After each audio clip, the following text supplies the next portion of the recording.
Hello, this is Liz Temple, Manager of Training Services. And today we're going to talk about how to work smarter using SmartOffice and how to correctly link what I call the DNA of a referral. Over the course of time, I have found a couple of ways people are putting in referrals, especially the source of the referral, in a way that is really not beneficial and doesn't really show you the true impact of the importance of these referrals, especially how it affects your book of business if you're tracking your policies and or investments in SmartOffice. So let's talk about the right way to do this first. Let's say that I got a new referral by the name of Benjamin White. And first thing I'm going to do is put Ben into my database. I like to, if I have someone I've just met and I don't have a lot of information, I like to use my quick add up here. I'm going to click on the plus sign. I'm going to go to contact. And I'm going to put in his name. Now I know it's Benjamin. Let's say his middle initial is White. In fact, let's make him a junior. Notice I put his entire name in the last name field, but when I hit my tab, it split the last name, the suffix, the first, the middle initial, the greeting, etc. Now, perhaps he told me to call him Ben, so I'm going to change the greeting to Ben. And in the type field, I'm going to list him as a prospect. This next section is what's so important, especially since we're focusing on referrals today. Let's say that I was given Ben's name by a good friend and customer of mine by the name of Jenny Ackerman. Now I'm going to start typing her last name in, and I'm going to find her record. I know she's in my database. And this is the key. This is the key to this whole video, is making sure that I link Jenny Ackerman's record and Benjamin White's record together. And I'm really emphasizing that because you're going to see the real magic behind referrals. This might be something you're not even aware of. I'm also going to go ahead and add the advisor just because I'm here. And again, I'm typing in the last name of the advisor. SmartOffice looks for it so that I can make sure I link it correctly. And then we get down to the assigned to. I wasn't going to show you this because this is, to me, a little bit annoying at times. But instead of putting in last name, first name, when we get to the assigned to, you put in the first name. And it's going to find my user record and link it. I don't know why that does that, but it does. So this is all I'm going to worry about for right now. And I'm going to go ahead and click Save and Close. The first thing I would do when I get a record like this is I would change the source to a referral. There might be times when the primary source field would not be a referral, even though the record itself is a referral. We'll talk about that maybe in another video or so. But right now, I have exactly what I need, and it's going to work exactly the way it should. And here's what I mean by that.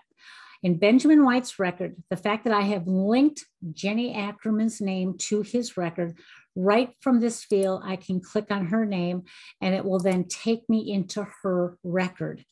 Now, here's where the real importance of referrals and tracking referrals comes into play. Remember, we've gone over to Jenny Ackerman's file.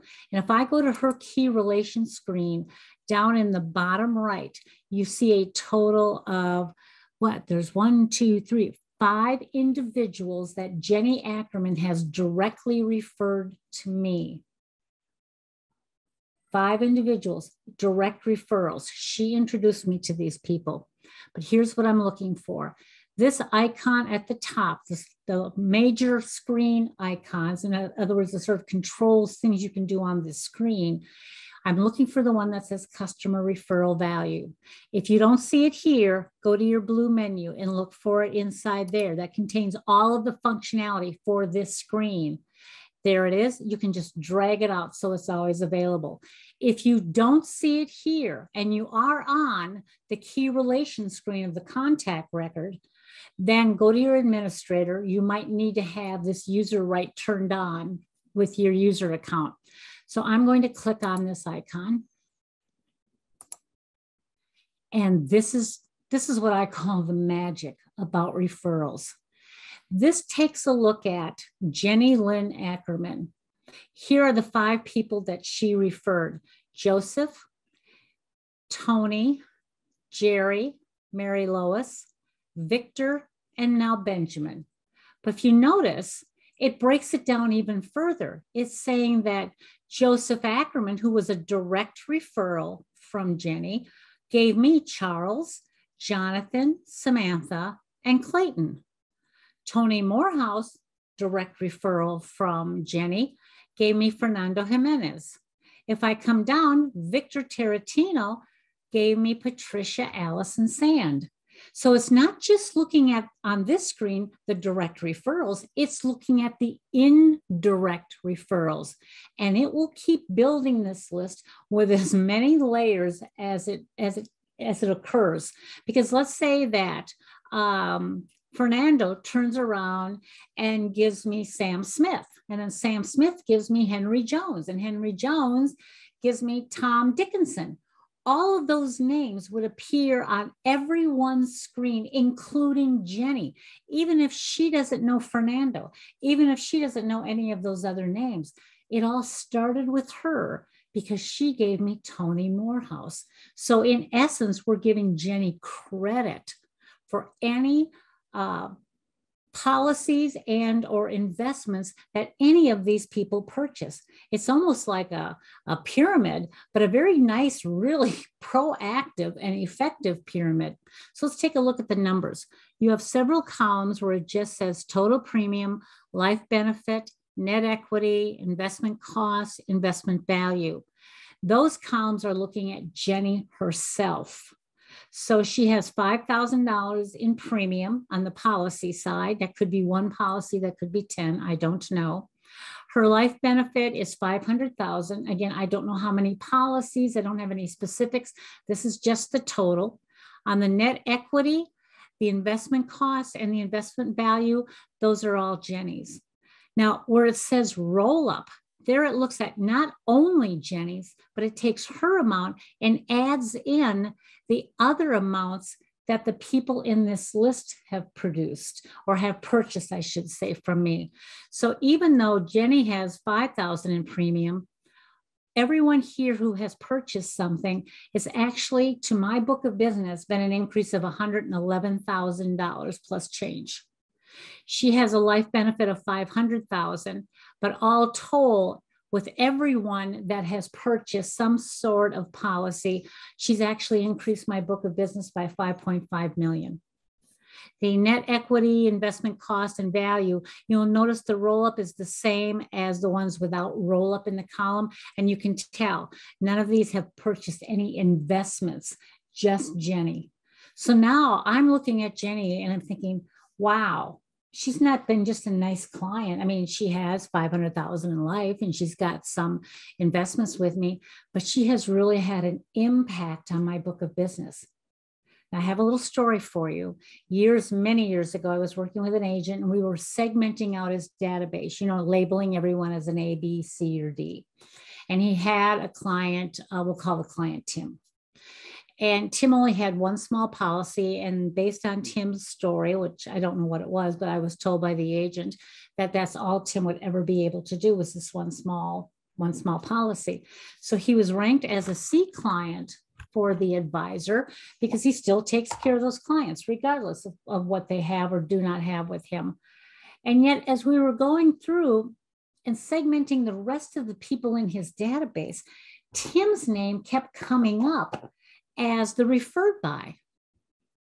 I don't remember exactly how many we had. He had a couple hundred people, I think, in his database. And I think Tim had, I don't know, maybe 20, maybe a little less, maybe a little more. But I said at one point, I said, well, now that we have linked Tim to those records, let's go back to Tim's record and let's go to the referred contacts down here. And then let's open up the customer referral value here. And my agent was like, are you kidding me? Here, this one man who had a very small policy, and that's all he would be able to ever qualify for, I guess, had given him over $250,000 between premium and investment value. He had no idea. It never really registered with him the quality of the referrals that he was getting from Tim. He was looking at Tim as Tim Instead, now he looked at Tim, almost more of a center of influence, let's say. Tim went from being a C client to an A client. That's why it is so important to have these referrals put in, but linked properly. So why do I keep nagging about linked properly? Here's why. Here's what some people are doing incorrectly. Some people will come in, and I'm just going to open up any record. See if I can find one. Let's go to Charlie Arthur's.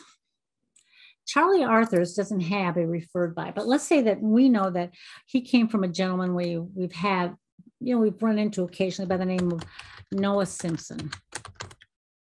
Now, it will take Noah's name. And if I go ahead and save the record, it will even underscore Noah's name like Jenny Ackerman's name did. The difference is I don't have a record for Noah Simpson. In fact, if I click on his name here, it tells me there is no Noah Simpson record. Some people will just type in a name to fill in that field, and SmartOffice will let you do that. It also lets you do it if you're putting in policies. And a lot of people don't want contact records for the beneficiary and the payor and all of that. I don't know why not, but they don't. They feel it would clutter up their database. For me, any name you get is a prospect if they're not already a client. So anyhow, by just typing in the name, it allows you to do that, but it doesn't actually link. And therefore, I have no way of knowing all of the other referrals that Noah Simpson may have already given me or may give me in the future, because there is no contact record to link him with. And then if I don't have his contact record, I can't take a look at the list of his referrals, and I can't take a look at how they impacted my book of business. That's one way people do this and do it incorrectly. The other way is they'll do it in the key relations. I actually ran into this a few years ago. And when I went back to the advisor and I said, and his staff did not realize that this was a problem. They didn't realize there was this disconnect with the referrals until I brought it up. And I went in and I cleaned it up for him. I think there was like 419 records that had to be cleaned up. What he did was he added them up here as a key relation. He would come up here. He would click on the plus sign. And again, let's use Noah Simpson as my record. And I'm going to click search.